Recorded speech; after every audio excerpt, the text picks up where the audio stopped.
Bismillahirrahmanirrahim. Rahman ya Rahman. Rasulullah, Rasulullah, Rasulullah, Rasulullah, Rasulullah, sallallahu alaihi wasallam.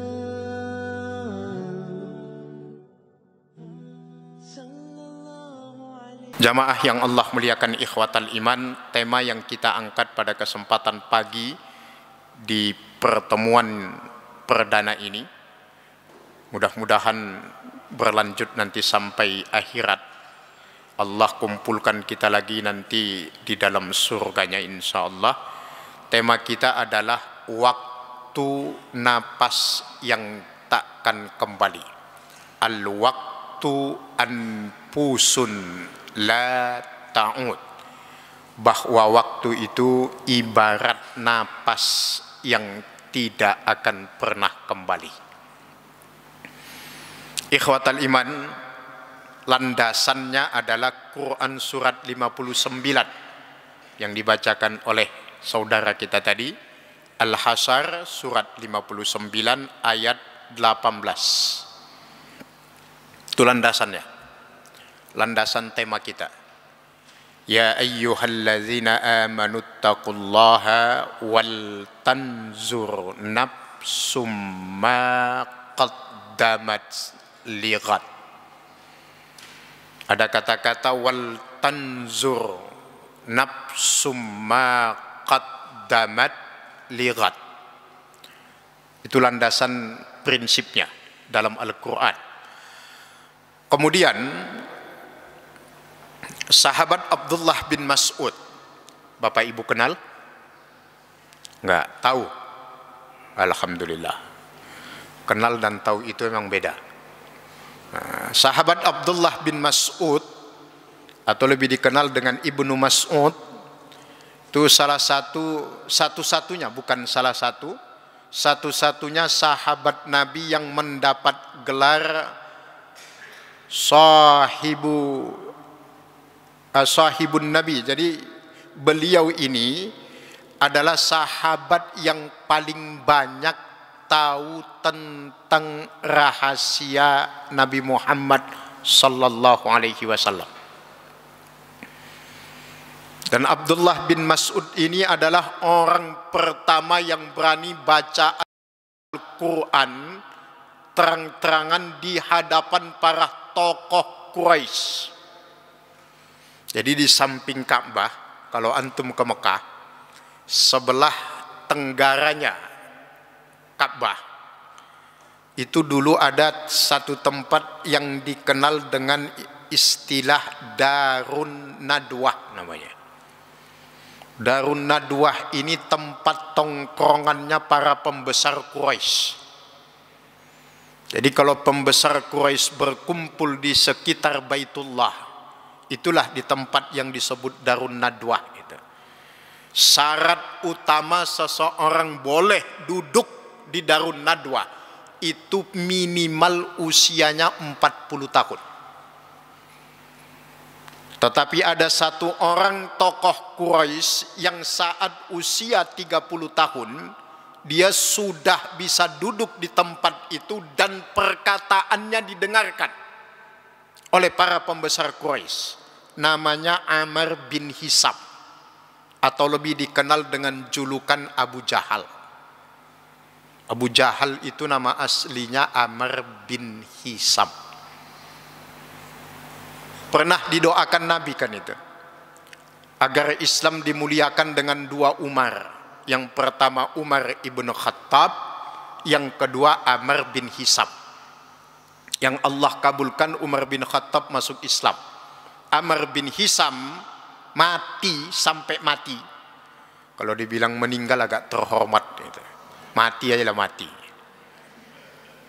Mati sampai mati itu tetap menentang dakwah Rasul. Maka dalam sejarah Abu Jahal itu dikenal dengan julukan Asadul Khalaf namanya. Asad itu singa, Khalaf itu para penentang. Dedengkotnya para penentang Nabi itu namanya Abu Jahal.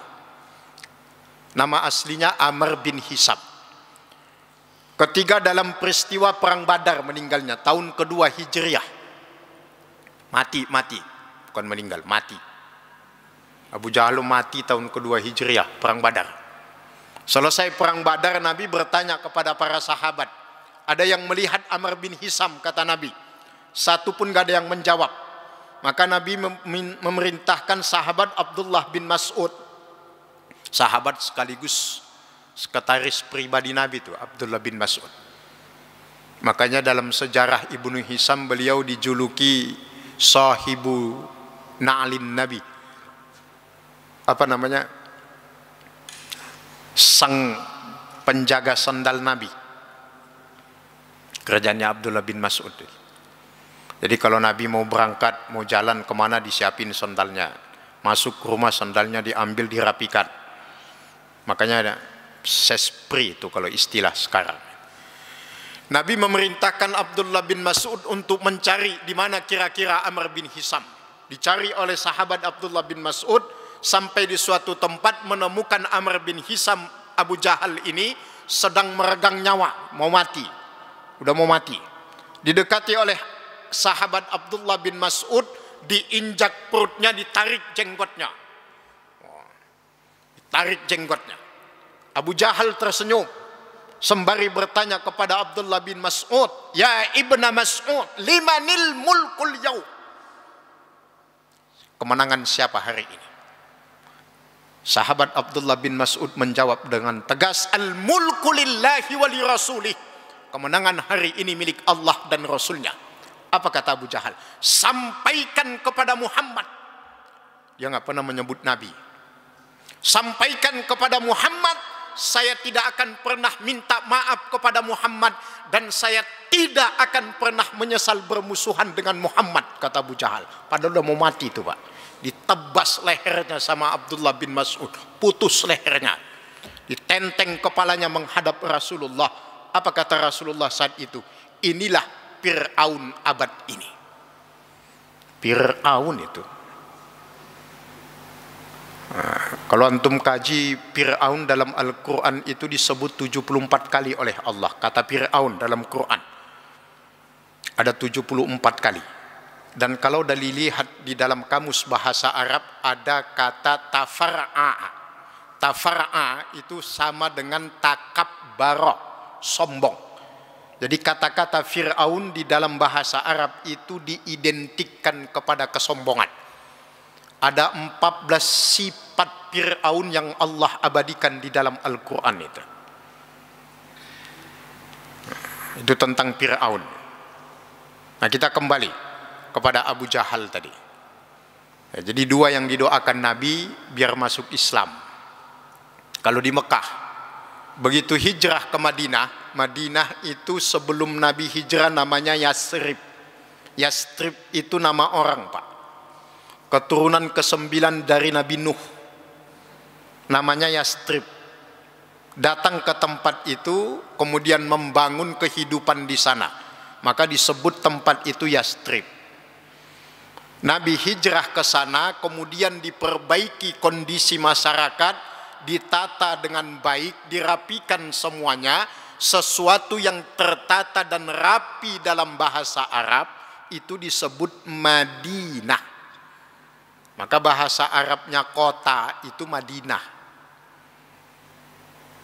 Karena dia dirapikan, ditata dengan baik dengan nilai-nilai Islam, disinari oleh nilai Islam, maka ditambahkan gelar Al-Munawwarah. Maka disebut Al-Madinah Al-Munawwarah, kota yang tersinari. Dia pakai alif lam, Al-Madinah, karena dia bukan ismul alam, tapi ismun. Tapi kalau Makkah itu nggak ada alif lamnya, bukan Al-Makkatul Mukarramah, itu salah. Yang benar Makkatul Mukarramah. Itu sedikit nahunya. Nah, setelah Nabi hijrah ke Madinah, ada dua juga yang didoakan Nabi. Ada dua sosok yang didoakan Nabi agar masuk Islam, yaitu Sa'adani, dua Sa'ad, Sa'ad bin Ubadah dan Sa'ad bin Mu'az. Sa'ad bin Ubadah dan Sa'ad bin Mu'az. Sa'ad bin Mu'az ini punya ibu namanya Kabsah binti Rafi', wanita Madinah pertama yang masuk Islam. Kalau wanita pertama yang syahid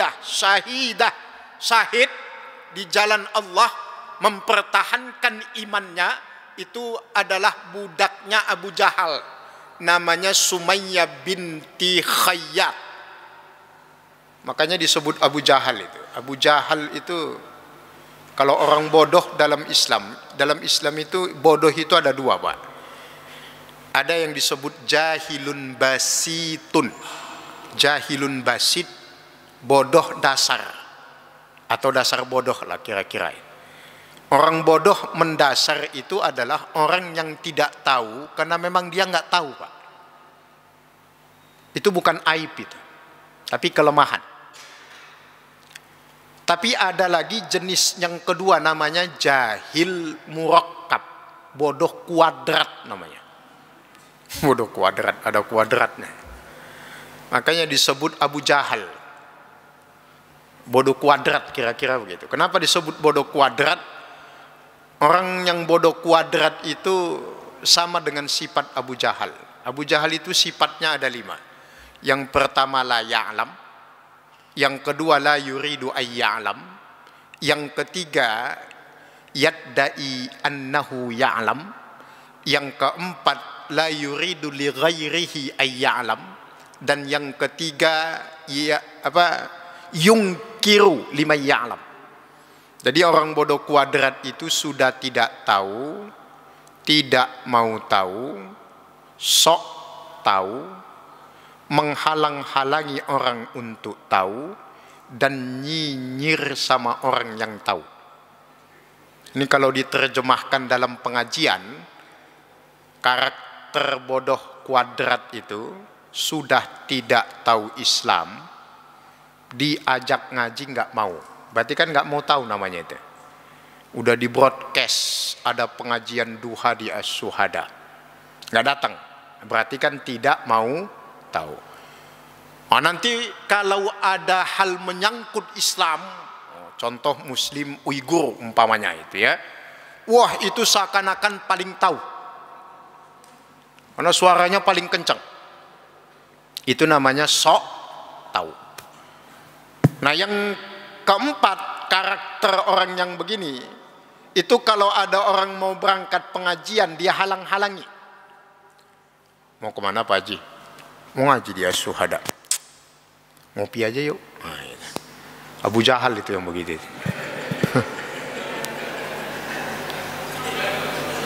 Hah? Abu Jahal. Lah nanti yang dihalang-halangi tetap berangkat ngaji, Pak. Nggak mau diganggu. Dia nggak tinggal diam tuh Abu Jahal. Apa kata dia? Alah, sok rajin. Udah pensiun aja baru ngaji gitu. Nah. Itu namanya nyinyir sama orang yang ngaji. Jadi kalau ketemu orang yang begitu nggak usah diceramahin. Capek. Cukup satu kata untuk dia. Ente Abu Jahal banget ente. Abu Jahal banget ente. Lo kok bisa gitu? Makanya ngaji gitu.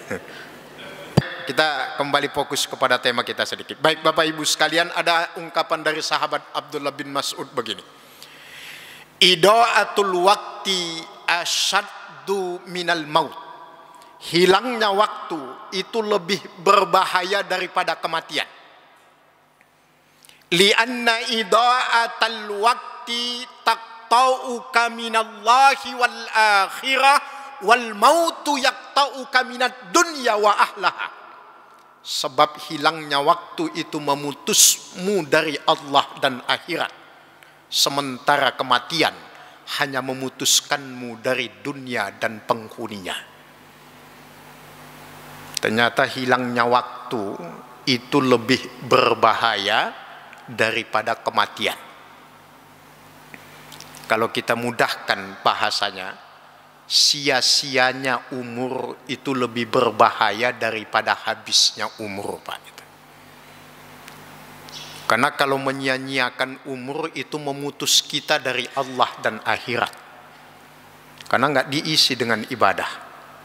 Kalau kematian itu kan hanya memutus kita dari dunia dan semua penghuninya. Maka beliau melanjutkan, kulluna daifun wa kullu ma indana qardun. Maka sahabat Abdullah bin Mas'ud melanjutkan nasihatnya, setiap kita adalah tamu di dunia ini dan semua yang Allah titipkan kepada kita adalah pinjaman. Konsekuensinya cuma satu, tamu wajib pulang, pinjaman wajib dipulangkan. Semua kita tamu ini, Pak, tamu. Ya syuhada ini pagi ini tamu kita ini.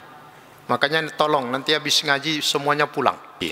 Semua kita tamu di dunia ini, sebab semua kita pasti pulang. Maka jadilah tamu yang baik agar tuan rumah juga baik kepada kita. Yang jadi masalah, tamu yang kurang adab, sudah disindir sama tuan rumah, waktunya pulang, kata orang Medan, dia tenang-tenang saja. Keluar Medannya, tenang-tenang saja dia. Lo apa sindirannya? Rambut mulai putih, itu sindiran itu. Anda usah merasa bapak-bapak, Anda usah baper, biasa saja. Nah, memang justru uban itu satu penghormatan dari Allah untuk hambanya itu. Maka nggak perlu dicat, nggak usah diwarnain, biarkan saja dia putih. Itu pertanda telah hijrah namanya. Hijrah dari dunia hitam ke dunia putih. Tadinya rambut hitam, ubanan, berarti hijrah itu. Udah memasuki dunia putih. Putih itu insya Allah suci. Sudah disindir sama yang tuan rumah, tapi tidak kunjung bersiap-siap untuk pulang. Kulluna dhaif, semua kita ini tamu, ikhwatal iman. Semua kita tamu. Bersiap-siaplah untuk pulang. Sebab pulang itu pasti nikmat. Dan semua kita senang dengan yang namanya pulang. Kecuali pulang yang satu itu. Nggak ada yang suka. Suka tidak suka, wajib pulang. Jadi ada mudik yang tidak kenal arus balik. Namanya mudik ke akhirat. Pulang, kita semuanya akan pulang. Karena kita bukan penduduk dunia. Kita ini penduduk surga. Iya, karena memang aslinya kita penduduk surga. Nabi Adam diciptakan dan ditempatkan Allah di surga kan. Itulah kampung halaman kita yang sebenarnya, bukan dunia ini.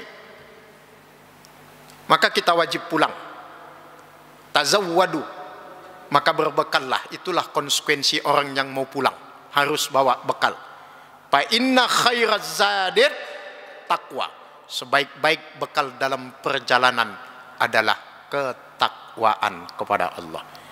Apa sih takwa itu? Mungkin didefinisikan imtisalu awamirillah wajtinabu nawahihi, sulit untuk memahaminya. Yang paling mudah takwa itu takut, udah. Ittaqullah artinya takutlah kepada Allah. Kalau sudah takut, insya Allah semua ibadahnya baik. Kenapa pada nggak mau ibadah, nggak pada mau ngaji, kenapa pada pelit, karena nggak pada takut sama Allah. Kalau udah nggak takut sama Allah, nggak takut mati.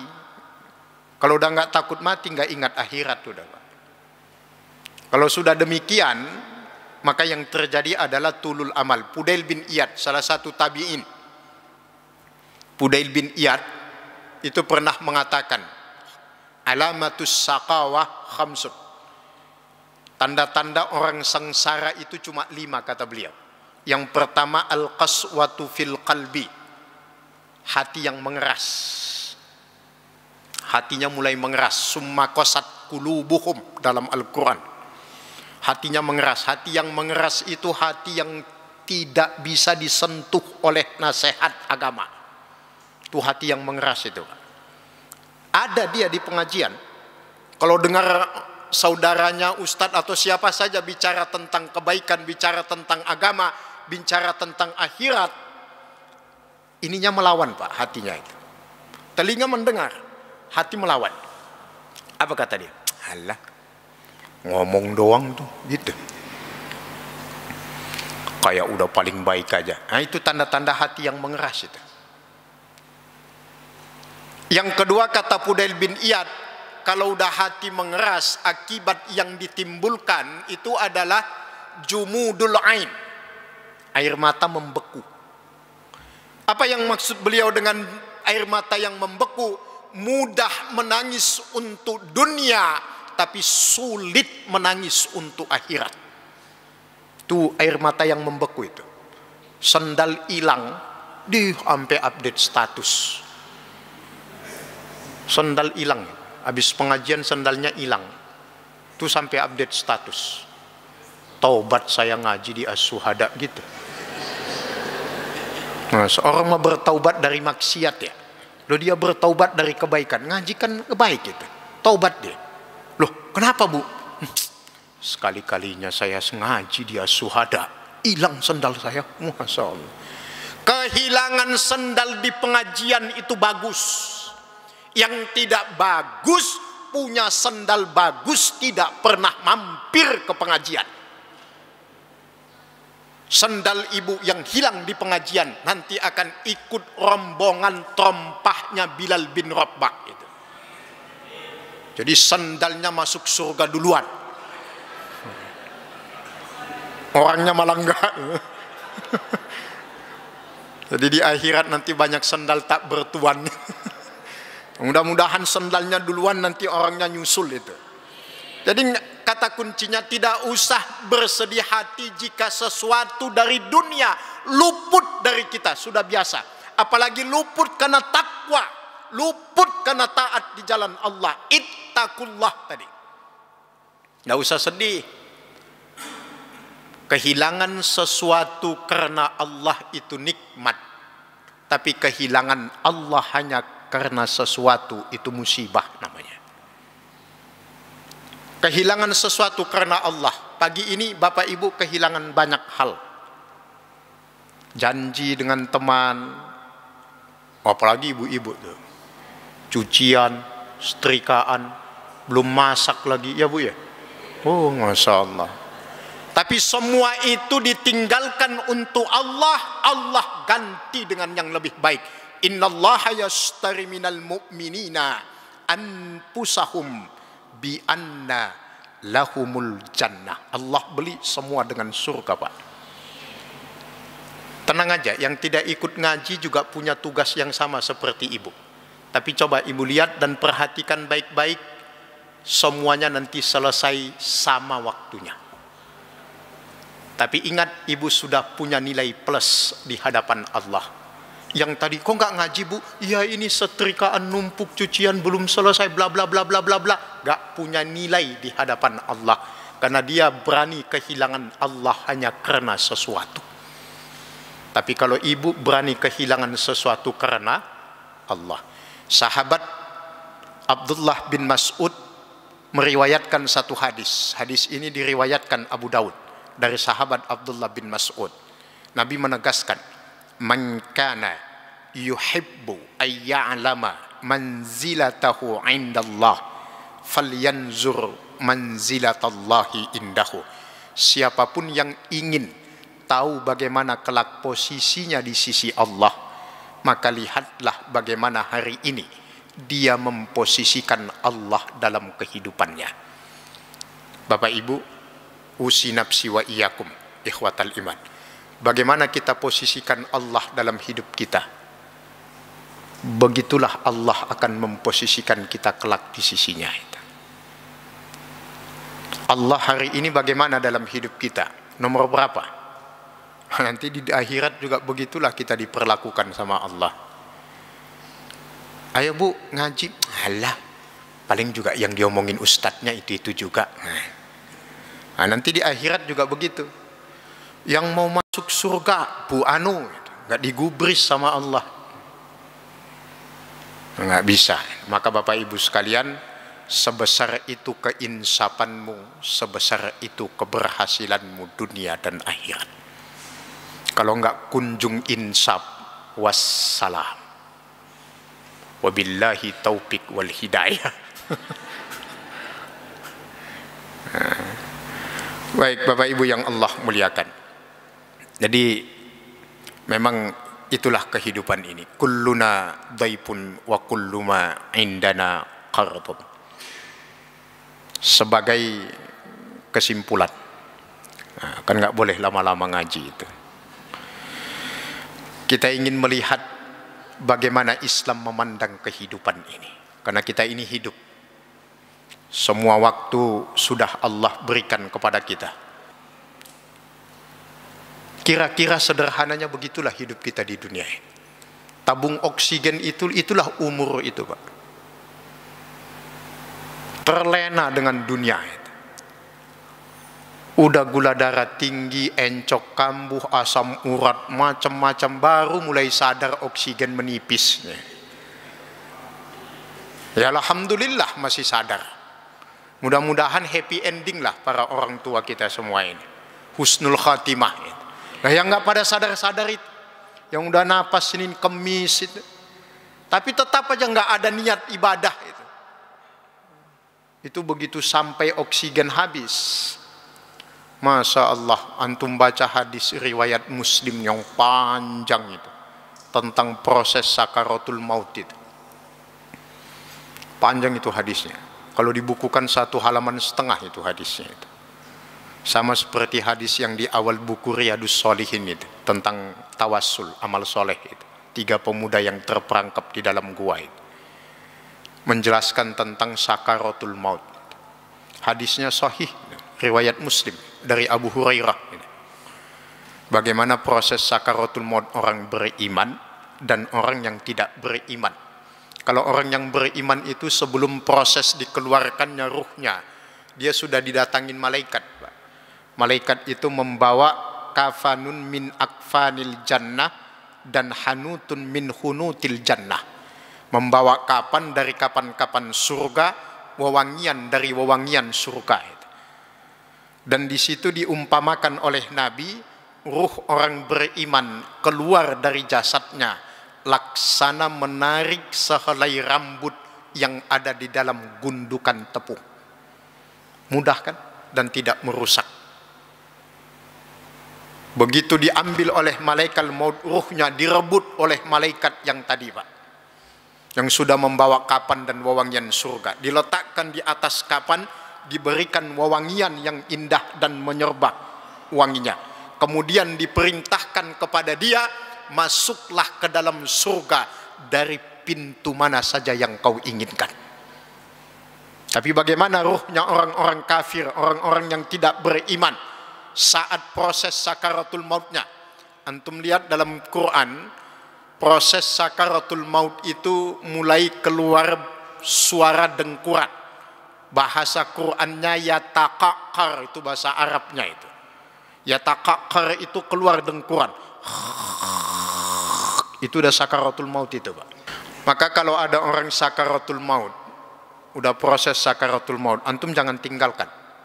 Ada pelajaran indah di situ, Pak. Antum perhatikan jasadnya itu. Ini hadis Nabi, riwayat Imam Ibnu Majah dari sahabat Abdullah bin Umar radhiyallahu anhuma. Antum perhatikan jasadnya. Kalau kakinya lebih dulu dingin, itu berarti ruhnya ditarik lewat ubun-ubunnya, Pak, lewat atas kepalanya. Itu tanda husnul khatimah itu. Makanya dia berkeringat kan, berkeringat, ada butiran keringat di keningnya itu. Dan matanya mengikuti ruh itu keluar, makanya disunnahkan untuk ditutup setelah itu kan. Dia ngikut itu matanya. Tapi kalau antum pegang dahinya, kepalanya yang lebih dulu dingin, itu berarti ruhnya ditarik dari ujung kaki itu, Pak. Itu su'ul khatimah itu. Sakitnya, kata Nabi dalam hadis tadi, itu seperti menguliti domba hidup-hidup itu. Berdasarkan hadis. Bukan kisah dongeng Israiliyat ini, bukan. Hadis ini, sahih nih hadisnya. Dan insya Allah mudah-mudahan semua kita husnul khatimah itu. Mati itu kerahasiakan cuma 3 mati itu. Kapan, di mana, bagaimana, kan itu aja rahasianya itu. Kapan, di mana, bagaimana. Kapan, di mana urusan Allah itu. Nggak usah dipikirkan. Kapan kita wafat kita nggak tahu. Di mana kita wafat kita juga nggak tahu. Yang penting yang ketiga ini jadi kewajiban kita. Bagaimana kita wafat itu yang penting. Bagaimana kelak kita wafat itu yang penting. Kalau kapan nggak usah dipikirkan. Karena rahasia mati itu hanya Allah yang tahu. Nabi kita saja nggak tahu kapan beliau wafat gitu. Nggak ada yang tahu kapan wafat gitu. Karena mutlak Allah yang tahu. Dan alhamdulillah sampai hari ini kematian itu acak. Tidak berdasarkan abjad. Nah, Bapak Ibu sekalian yang Allah muliakan. Pertama dalam Quran surat Az-Zariyat ayat 56. Az-Zariyat ayat 56 Allah tegaskan bahwa hidup itu adalah ibadah. Ini Az-Zariyat ayat 56. Wa ma khalaqtul jinna wal insa illa liya'budun. Hidup itu adalah ibadah. Ini prinsip pertama ini. Jadi jangan sampai salah. Maka semua aktivitas mulai dari tadi malam kita bangun, dibangunkan Allah lagi, artinya dihidupkan. Makanya doa Subhanalladzi Alhamdulillahilladzi ahyana ba'dama amatana wa ilaihin. Berarti tidur itu mati, Pak. Mati emang. Tidur itu mati. Maka dalam hadis Nabi, kalau ada teman antum tidur, suami atau istrinya tidur, itu nggak boleh dimacam-macamin, nggak boleh dikerjain. Kan suka ada yang jahil itu ya. Dicoret-coret mukanya gitu kan. Kasih kapur apa. Nggak boleh itu, Pak. Kenapa? Saat seseorang tidur, kemudian dia bermimpi ketemu dengan seseorang, itu ketemu beneran di alam ruh. Ruhnya keluar itu, Pak. Nah, ketika dia tinggalkan ruhnya dalam keadaan normal, kemudian balik, sudah dicoret-coret wajahnya, dia nggak kenalin ruhnya, benar. Maka di masyarakat kita ada istilah ruh gentayangan. Itu dongeng itu. Tetapi dalam hadis Nabi benar, maka ada akhlak saat tidur itu nggak boleh dicoret-coret, macam-macam yang dikerjain nggak boleh. Karena memang tidur itu mati kecil, Pak. Maka doanya, segala puji bagi Engkau ya Rabb, ahyana, Kau hidupkan kami kembali, ba'dama amatana, setelah Engkau matikan kami tadi. Nah, semenjak bangun tidur sampai tidur lagi nanti malam, semua ini harus bernilai ibadah di sisi Allah. Hidup adalah ibadah. Maka kenapa para sahabat Nabi dilanjutkan oleh generasi setelahnya tabi'in, kemudian dilanjutkan generasi setelahnya tabi'ut tabi'in, itu disebut generasi terbaik. Karena hidup mereka memiliki 3 konsep. Beliau yang pertama mujahadah, kesungguhan dalam beribadah. Subhanallah, kesungguhan dalam beribadah. Maka Nabi tegaskan dalam hadis riwayat Bukhari dari sahabat Abu Hurairah, ada istilah halawatul iman. Semua kita ini beriman, tetapi tidak semua kita yang hadir pagi ini merasakan manisnya keimanan. Manisnya iman, halawatul iman. Ibnu Qayyim Az-Zawzi memaknai hadis ini, memberikan 2 tanda orang yang sudah merasakan manisnya iman. Yang pertama, al-istighfafu lit-ta'ah, ringan dalam setiap ketaatan. Ringan tangannya setiap ketaatan. Sangkin ringannya, belum dapat pengumuman pengajian, dia nanya sama pengurusnya, emang nanti hari Ahad pagi nggak ada pengajian ya? Nanya dia. Itu berarti ringan dalam setiap taat. Ada juga yang tipikal berat, udah diundang jelas-jelas, itu napasnya yang panjang. Masuk WA, dibuka, oh broadcast dari pengurus pengajian duha Ahad pagi Masjid As-Suha. Berat amat rasanya ngaji. Itu belum dapat tuh manisnya iman yang lain. Untung aja masih Allah balikin napasnya itu. Coba tarikan napasnya ngeluh, nggak dibalikin lagi, kelar urusannya. Al-istighfar li-ta'ah, ringan dalam setiap ketaatan. Mudah-mudahan kita termasuk yang demikian, ringan. Yang kedua, at-talazzuz bit-ta'ah, menikmati semua ketaatan itu. Nyaman dia duduk di masjid ya, nyaman, nggak ambeien. Ada orang yang ambeien duduk di masjid. Lah mulai dari awal tadi pengurus membuka dengan muqaddimah, ada pembacaan Quran, sampai ustadznya menyampaikan materi, itu posisi duduknya udah 20 kali bentuk itu. Mulai dari selonjoran, bersila, kaki ke belakang, pinggang begini. Beda hal kalau orang-orang tua kami ini yang sudah masuk usia, itu faktor fisik, nggak bisa disamakan. Ini masih muda udah ambeien di masjid itu, nggak tenang. Itu bentuk tidak menikmati ketaatan. Nikmati ketaatan, santai saja. Mau sampai kapan pe ustadz itu ngomong? Palingan di hatinya aja dumel itu. Kapan berhenti nih orang ini? Dia menikmati semua ketaatan.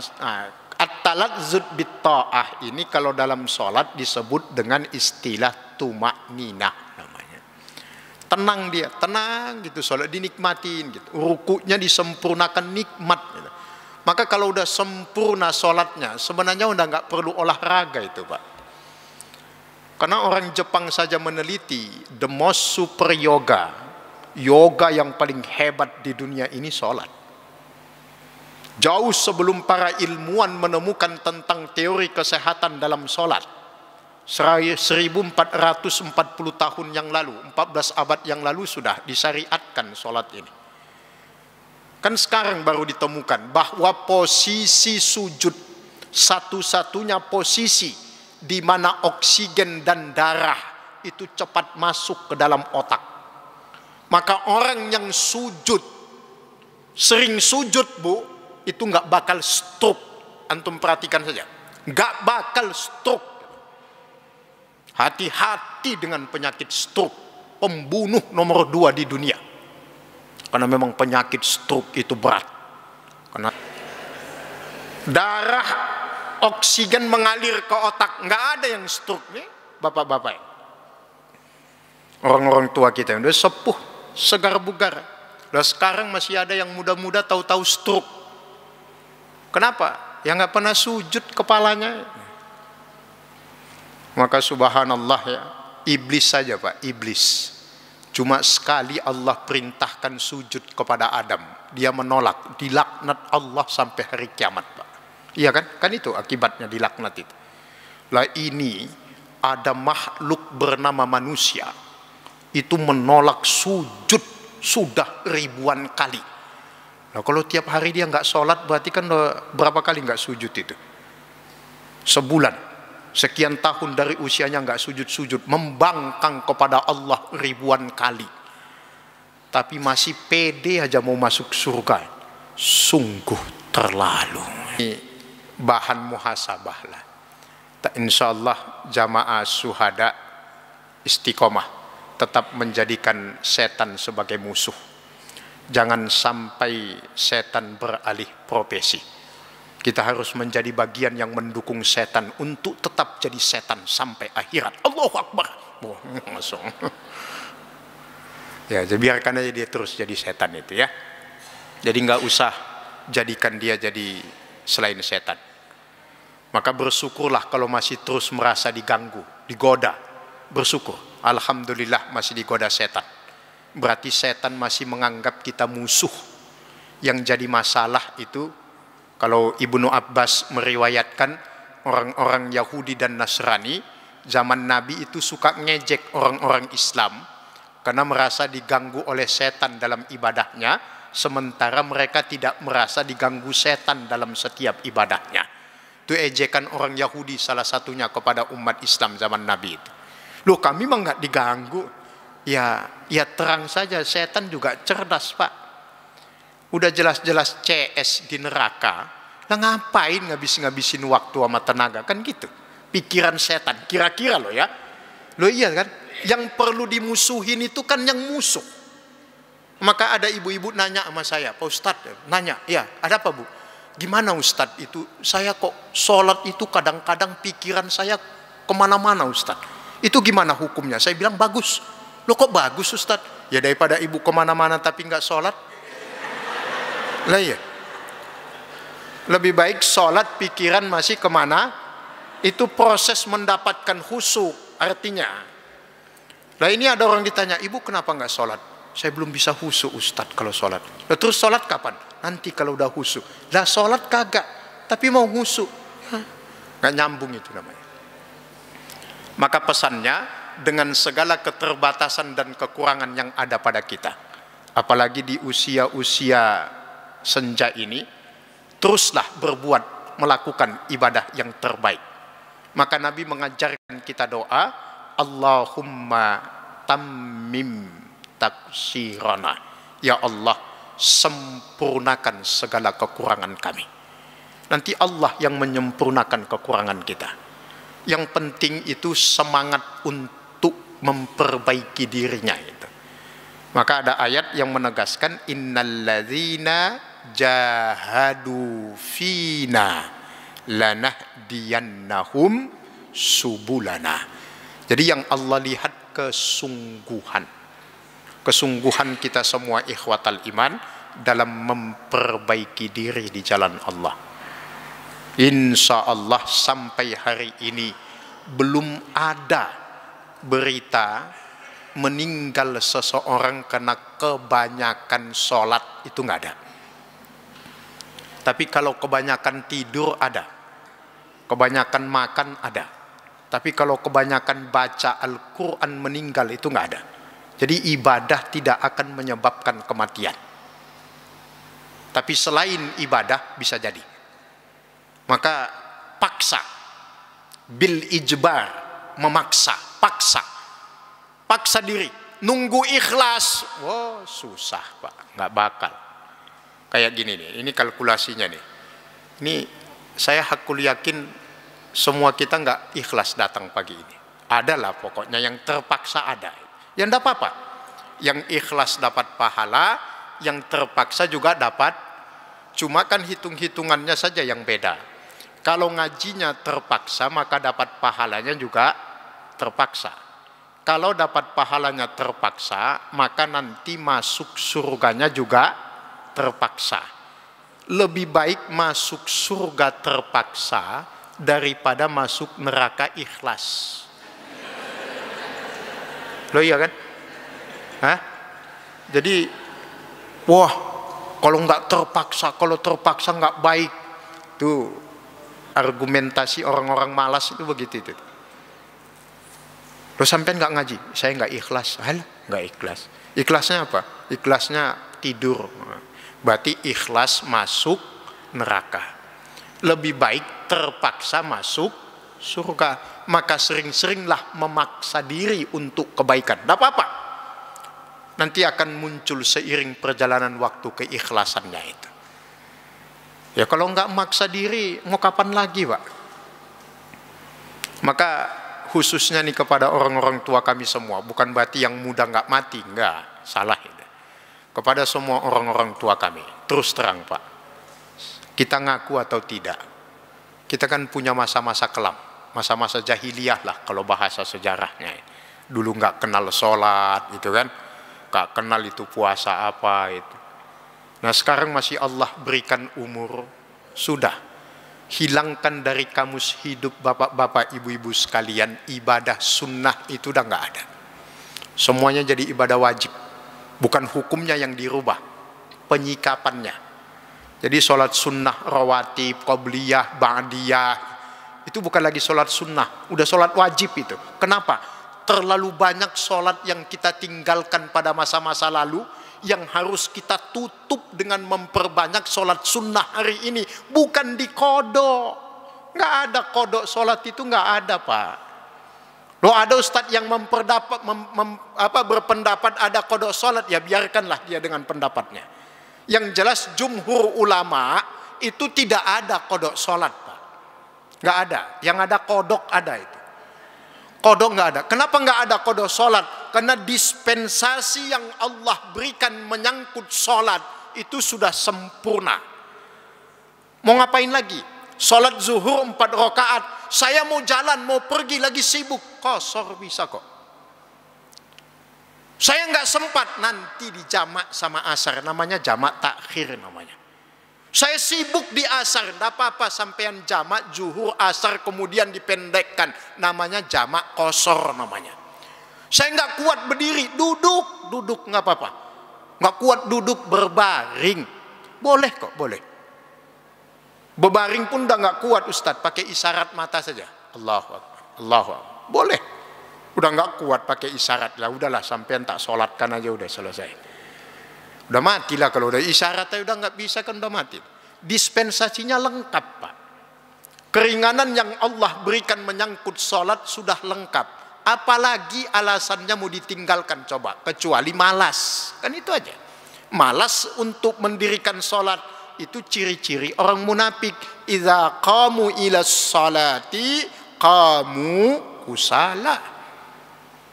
Makanya nggak ada kodok dalam. Nah, satu-satunya cara menebus sholat yang banyak kita tinggalkan, perbanyak sholat sunnah, qobliyahnya, ba'diyahnya, sholat tahiyatul masjidnya, semua sholat sunnah yang sudah Bapak Ibu tahu dengan baik. Nggak usah ngerjain yang tidak tahu dengan jelas.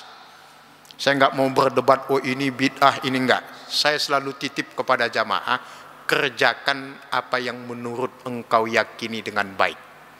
Karena sesuatu yang diyakini dikerjakan itu menjiwai nantinya. Tapi kalau nggak diyakini, nggak ada penjiwaan, percuma itu. Yang udah antum tahu sholat yang ba'diyah, qobliyah, qiyamul lail, tahajud, itu kan udah jelas-jelas dalilnya. Itu aja lah kerjakan. Nanti ada sholat ini, sholat A, sholat B, sholat Z, nggak tahu dalilnya, udah nggak usah dikerjakan. Gitu aja kok repot itu ya. Wah, kita cari dulu dalilnya, berdebat. Alah, debat sholat tapi sholat kagak.